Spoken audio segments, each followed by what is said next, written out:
Hi, I'm Nicole. Everyone kept telling me that my unique life experiences and messages of hope would make a great podcast. So, I made one. Join me as I journey through life's many obstacles on Girl vs. World.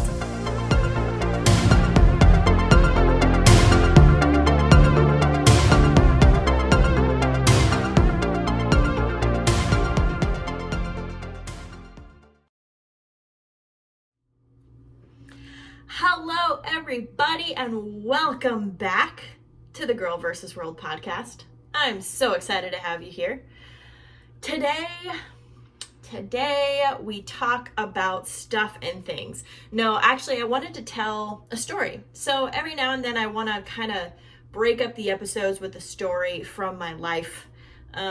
Sometimes they're going to be happy stories. Sometimes they're going to be sad stories. Sometimes they're going to be something in between. They might even make you mad or make you sad or whatever, but I want to tell stories. So one of the major reasons that I decided to start a podcast to begin with was because people like my stories, honestly, good or bad. Like, it sometimes was hard to believe that things happened to me, or like, that's a crazy story, you should tell people about it, you should write about it. And so I want to keep with that tradition and make sure that I tell you stories from my life and interesting stuff and things. So one of the biggest things that I've battled, well, maybe not one of the biggest things, but a thing that I've battled in my life is I have an incredibly strong fear of public speaking. Now, I realize that sounds somewhat crazy because, I have to adjust my camera here. So apologies to YouTube because you just had to watch that and it was awkward and weird.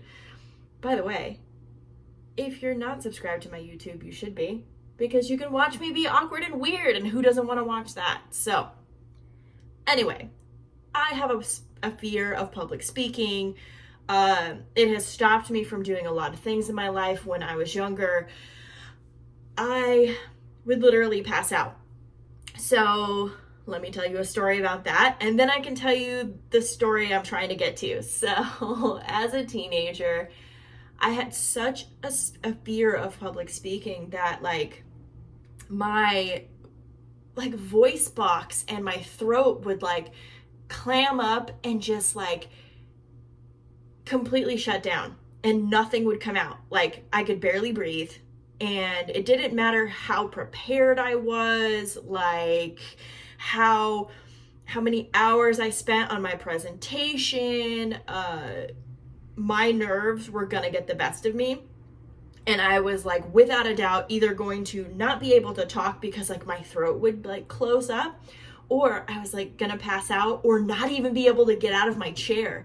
I legit sometimes would just take the F on the project, which was really hard for me because I was such a perfectionist, but I would take the F because I was so terrified of getting up in front of people. So in college, I get to college and I'm I'm feeling a little more confident. I'm in college, so I'm smart and I should be here, and I pay to be here even. And I have to give a presentation about my family tree. So I had done all this research and I was so prepared and I felt so confident walking into it. And I bring my project up there and I have it on a flash drive. I don't know if people still use flash drives for presentations. I think most people are probably using in the cloud now, which was not a thing when I was in college, and that ages me, but whatever. I had a flash drive, and I plug my flash drive in. Everything pops up, no tech problems. The projector comes down, and I'm standing in front of this room full of college students, and I can get my name out and barely my last name before my body starts to completely betray me. I'm telling you, when I say that my voice box and my vocal cords tighten up, it is an experience that is so shocking to me that like it makes me panic too, because I'm already nervous, right? When you're nervous, you get that feeling in the pit of your stomach, and it's like butterflies in like a terrible way. And for me, my chest gets hot, like I start to flush and my chest gets hot, and then my throat, like it's like someone is choking me, and it's terrible. It's a whole body experience. I start sweating. So a thing about me is like, I don't like sweat on my face. Like I get like oily, but I don't really sweat on my face, and I don't really sweat other areas, but I sweat profusely in my armpits. So when I get nervous, it's way worse. Like I sweat when it's cold outside, but when I'm actually nervous, like the amount of sweat, like I have to wear like a black shirt to protect my dignity because I sweat so much. So I'm up there, armpits full of sweat, heart racing, stomach turning. I get my name out, I get my last name out, and boom, close down. And I go to talk and nothing comes out, and everybody's just staring at me like I'm feeling even like more pressure. My professor is like standing kind of next to me at his podium, and I can't get anything out. And so I try to take a breath, and you know when you take a breath and you're so nervous that you like shudder, like it's like like that's what I did. So I make that sound, and that makes me even more embarrassed, where everything is just stacking on top of itself, where I was already embarrassed. Now I'm mortified. I go to take a drink of water and I pour it all over myself. Now I'm a mess. I'm a complete mess. Everybody's watching this. I can't talk anymore.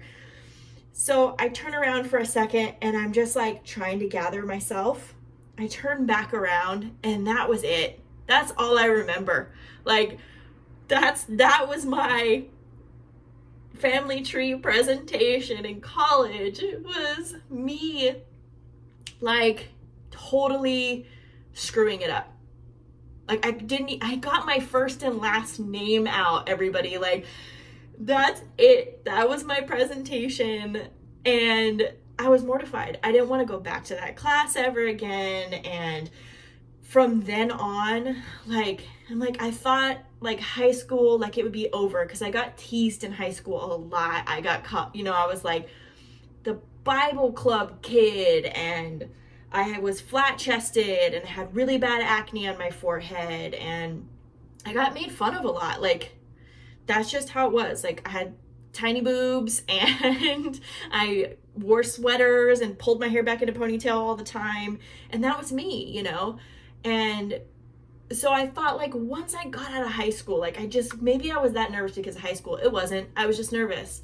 So I get to college, pass out, and I'm the girl who passes out. Like, we're in an adult setting, but we're still college students, so we're still really immature, and now I'm just mortified. Like I can't seem to do anything that requires me to be in front of people. So like my dream of being an actor, my dream of like being a musician, like all of these things require you to be very public facing and having the confidence to like stand up and really put yourself out there. And here I was just completely crumbling. And I was, dating my now ex-husband, who killed my self-esteem pretty much every day. Like if I was good at something or had a good day, he found a way to crush it. So you put all those years together, and I'm just this mess of a person who can't get up and speak in front of people. And so I'm letting my dreams die. Like this fear is completely taken over my want or my seemingly ability to get out there and do the things that I want to do. Like there's no way I'm going to follow this dream of acting and stuff, because I pass out. Like how do I overcome that? I can't. So I like give up for a long time. It's not until I'm 29 years old that I start taking acting classes, and I'm nervous in those acting classes, like legit sitting there sweating and nervous, but I get through it. With the acting, it's easier because I'm not being myself. I'm being another character. So I'm able to like do that. I can be other people and I can pretend to be other things, and I can suspend that fear for a little bit longer, you know. But as soon as you ask me to get up and speak on something, I'm crumbling. Like any of the acting classes where they're like, there's these exercises where they have you do something that you would do in the privacy of your home, like brush your teeth, and do that in front of people as yourself. Shaking, hand shaking, sweating. Like if I talk, my voice is shuddering, or I'm just closing up, right? Like that's just the way my body works, and I'm feeling really defeated. You know, I'm like, there's no way I can do this. There's just no way. So I take these acting classes and I start getting myself in front of people and exercising that muscle. And, you know, I moved to Hollywood to pursue acting. And if you've ever been in an audition room before, then you understand how difficult it is to be standing there. It's like, it is a public speaking fear nightmare, audition rooms, because you are literally going in there to be judged. Like the fear behind public speaking often has to do with what you think about, you know, yourself, because you're afraid that people are judging you, or they're not going to like your content, or they're going to be mad at you, or, you know, all these different ideas that start to run through your brain as to why you can't public speak, right? All this deep-seated like insecurity. So I get somehow, you know, I've gone through a couple of auditions and they weren't great. I got really nervous. I forgot lines, things like that. But I get this audition for a short film, like independent short film. I'm just starting out. I probably shouldn't even be in this room yet, but somehow I've gotten this audition. And to paint the scene for you, I'm playing, like, at this time, I'm like a blonde bombshell, and I've been working out. I have a tan. I have like fake fingernails, and I've got stiletto heels on in like a napkin for a dress. It is 7:30 a.m. in the morning. I walk up into this building and have this audition. You walk into the actual room, like the waiting room where everyone is sitting, and everyone looks the same, right? Like if you've never been to an audition before, this happens sometimes where like you walk into the room and it's just a bunch of clones, or you walk into a room, it's a bunch of different people. Or what's worse is when you walk into the room and everybody looks the same and you're the one person that doesn't look anything like any of these people, and you're like, oh, I'm the option. Like I'm just the option. Like they want to audition somebody that looks a little different just to see, just for shits and giggles. So I walk into this audition and it's a bunch of clones. Everyone's dressed in napkins and stilettos, you know, and I'm nervous. I'm so nervous. I'm scared. Like every bad thought, like you can't do this, you shouldn't be here, you're not pretty enough, you're not tall enough, you're not skinny enough, you know, they're never gonna pick you. All of those things are rushing through my head. Again, this is really early in my career, so I'm very insecure, like extremely insecure, and so afraid of public speaking still. But I'm pushing myself through it, you know, like I have to give early me credit for being so afraid and doing it anyway. Like, wow, right? So I get into the audition room, and as you get in there, you're terrified of a few things. At least from my point of view, I was always afraid of being judged, of someone telling me that I suck, because that would be the worst thing to find out as an actor, is that you stink. Like you're just not a good actor and you should quit, right? Like that's the thing that I was always afraid of, like casting directors telling me, is that I have no talent, I have no skill, I should quit. But I'm telling myself that. My inner monologue has already told me that, and if someone confirmed it, I would just die. That is how I feel inside. So I go into this audition. It's a table of about 4 or 5 people, and then off to the side is someone manning a camera, and then a speaker, or a reader. What a reader is somebody that stands off camera and reads the other lines, so you have someone to interact with. Typically, a reader gives you nothing. Like, if you were looking for emotion from a reader, forget about it. They've read this part for like 100 different people before you. They're giving you no emotion, and you need to act your little heart out because they don't give a shit. Like, they're just there to read the lines and say next. Okay? So my resume at this point is tiny. I have a high school play, some college coursework, some coursework from a reputable acting school in Orange County, and a black box theater, 2 black box theater plays. That's all I have on my resume. I have no film. I have no short films. I don't even have student films yet. And so I hand over this resume with my headshot, and the guy looks at it and he's like, so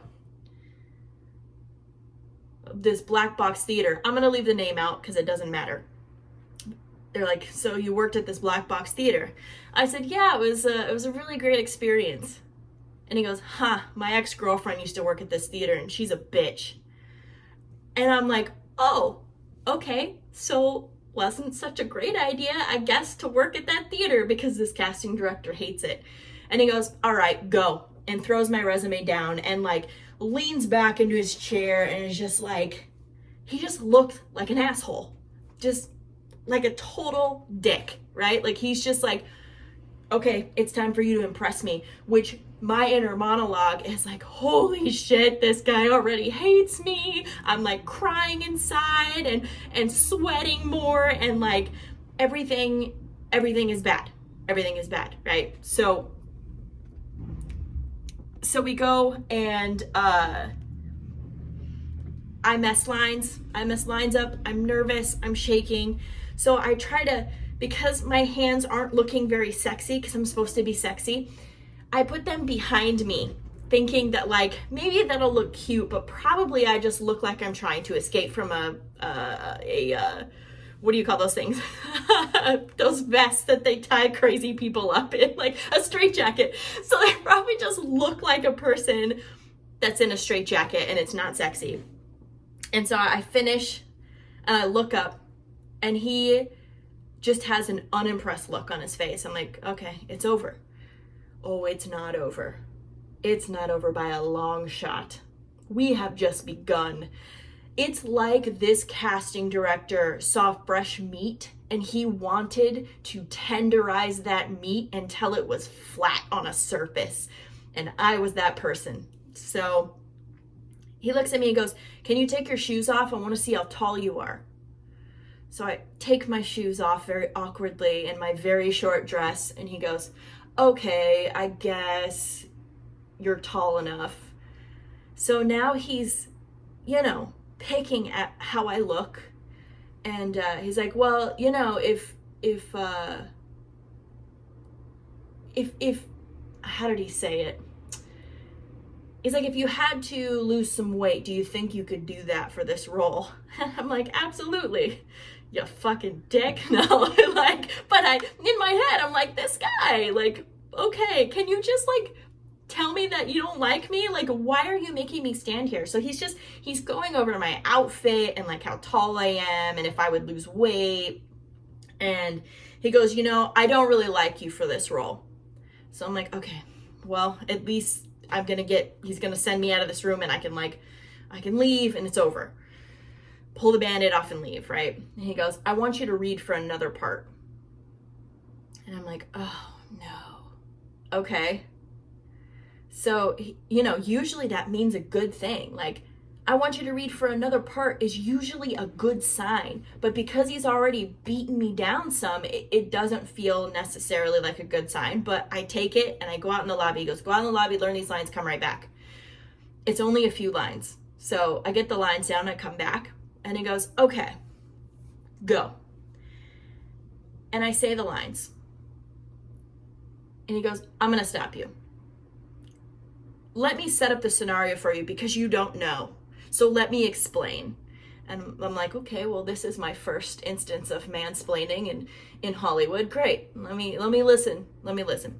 No, but for real, he was like really condescending about it. Like this guy just oozed assholeness, for lack of a better term. So he's like, right after you say these lines, you are gonna fuck the lead character. And those are his exact words. You're gonna fuck the lead character. And I go, okay. So we do it again. And I say it differently, in a more sexy way. And he goes, I'm gonna give you another direction. He's like, you need to say this like your life depends on it. Like your sexiest possible, this is your only chance, and it could be life-changing type of like raw animal sexuality. Okay, so I give it a go, right? And I don't think I'll ever forget these lines, but the line is, we're in a bookshop, and I say to him, if I buy your book, will you sign it for me? That's it. Those are the lines. If I buy your book, will you sign it for me? So I give him my best Samantha from Sex and the City, oozing sexuality, and I like lean over the desk and I'm like, if I buy your book, will you sign it for me? And he, kid you not, goes, you're sexy, reads at about 14 years old, have a nice day, and sends me out. And that's it. That is my first big audition in Hollywood. Now I have to walk through this lobby of clones, of beautiful, beautiful women that I now feel so much lower than, because I've been beaten up in this audition room, and I'm just trying not to cry as I walk through this lobby. So I walk through the lobby, and it's taking everything inside of me not to start bawling my eyes out. I walk through the lobby, I get to the elevator, and I'm pressing that button like as fast as I can, like hurry, hurry, hurry, because like I'm gonna start crying, and I don't want these people to see me cry. Like that is the last thing. Like my dignity has already been stripped from me by that man in that room, and I don't want to cry in front of these people. So I get in the elevator, and as soon as the door closes, I break down. I am a puddle on the floor in this elevator, and I am uncontrollably sobbing. All the things that I had worried about being said about me, this guy attacks my sexuality, which I'm at this point in my life where like I was abused so much by my ex, and I was so insecure that like telling me that my sexuality reads at about a 14-year-old, like that's some messed up shit to say to somebody in general, not to mention to somebody like me who was healing from something so damaging. To hear that, I was devastated. I sat in my car, sweating my ass off because I didn't have any AC, just crying. And this is the moment I always talk about when I tell people about my journey through Hollywood and becoming an actor and doing what I do now, is I had a decision to make that day. I sat there and I had to make a decision, because this guy wasn't going to be the last guy that I would have to come up against and rise above and know that I am better than the things that were said to me in that room. I know I'm going to see this guy over and over and over. And it's not just in Hollywood, it's everywhere. I'm going to see these types of people everywhere. I can't escape it. You're gonna be influenced by these people. You're gonna have to deal with them. And it's in that moment, as I'm crying and sweating, that I decide either I have to quit the industry or rise above it. those are my choices in that car. Like, I could quit now. I tried. I gave it a go. Like, I could hang my hat on that and be like, you know what? I tried and it just wasn't for me. But that's not what I did. I said, you know what? I wiped those tears out of my eye and I was like, that's it. I'm not going to let some person who knows nothing about me tell me that I can't have the dream that I want to have. And I have been fighting in Hollywood ever since. And I've had more situations like that. I've been torn down by men, by women, by everybody. And I've had people tell me that I suck, that I'm no good, that I should give up, that I should go back to another type of career, that it would, I should just settle down because now I'm getting older. Like, there's all these outside influences that keep telling me not to do it. But there is a part of my soul that cannot be quieted when it comes to this because I want it that bad. So I started working. I had to start working on that public speaking fear. I had to rise above it. I started doing theater. I started putting myself in uncomfortable situations. I legitimately went and got a job hosting trivia for a bar so that I would be forced to be on a microphone and lead people. I had to do it. And I fought my way through those things. Sometimes I felt like barfing. Sometimes I stuttered through the first whole round. I've gone through these things where, again, I've battled this fear, but I wasn't going to let it stop me. And there's probably something in your life right now where you're like, there's no way I could do it because of this thing. Everybody's got one of those things. There's a reason why you're being stopped from doing the things that you want to do, whether it's a dream to be an actor or a singer, or whether you want to find that perfect person, or you want to have that career, or you want to write, or whatever it is in your life that you really, really want. There's something that's holding you back. And I'm here to tell you that I really thought that I was never going to be able to defeat this public speaking fear. I literally was clamming up, throat closing, and passing out. Like, I don't know if it gets any worse than that, quite honestly. And I'm not going to sit here and tell you that it's been easy to overcome that fear and that insecurity in my brain, and learning how to quiet that voice that tells me not to do things when like everything I want to do and accomplish, and I have this narrative in my head that's like, you can't do that. Only a couple of people in the world get to do that. Like, you're not special. Like, all of these things that get said inside of my head. You just have to learn how to quiet it, and you have to decide for yourself, do you want it bad enough? Do you want what you want bad enough to fight for it? Not everything in this life you have to fight for. For some of us, we were born into having money and being comfortable. Some of us, have had to struggle more than others. And I'm not here to say that your struggle compares to mine, or that my struggle was harder than yours, because none of that shit matters. What matters is if it's something that you want, you need to go get it.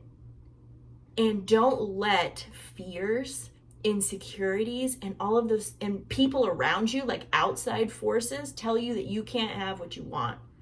Because the people that have what they want, the ones that you're looking at and you're admiring and you're watching, is because they believe that they could get it, and then they went and got it.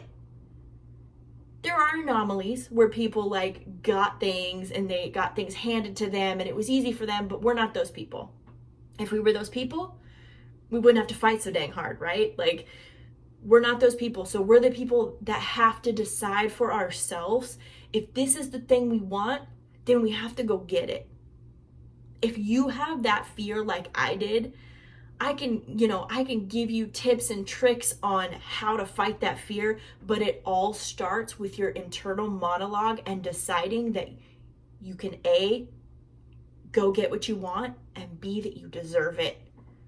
And nobody can tell you anything different.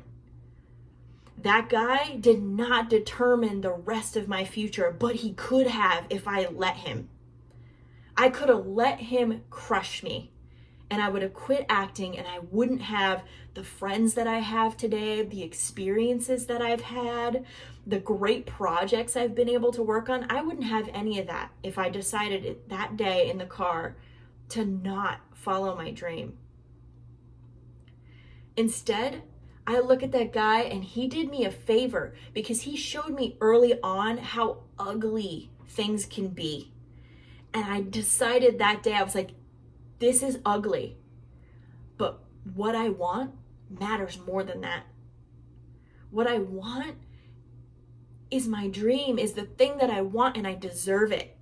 And I've been telling myself that every day. And I go through ups and downs of feeling worthy and unworthy, and maybe I should just quit. And I have all of that still going on in my head too. And I'm going to be honest with you about that. There are days where I think about moving out of LA and calling it quits and being like, this is it. I can't do this anymore.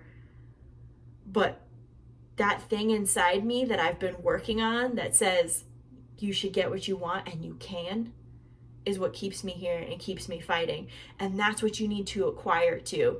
And it's already inside of you. You just have to work on that. Decide what it is that you want to do and start doing it. That's the best advice I can give you. If you have a fear that you're not facing, turn around, look at it, and go for it. But you have to start doing it, because if you hesitate, you're never going to get there. If you're hesitating and talking yourself out of it, you're getting further and further away from actually getting the thing that you want, whatever that thing is.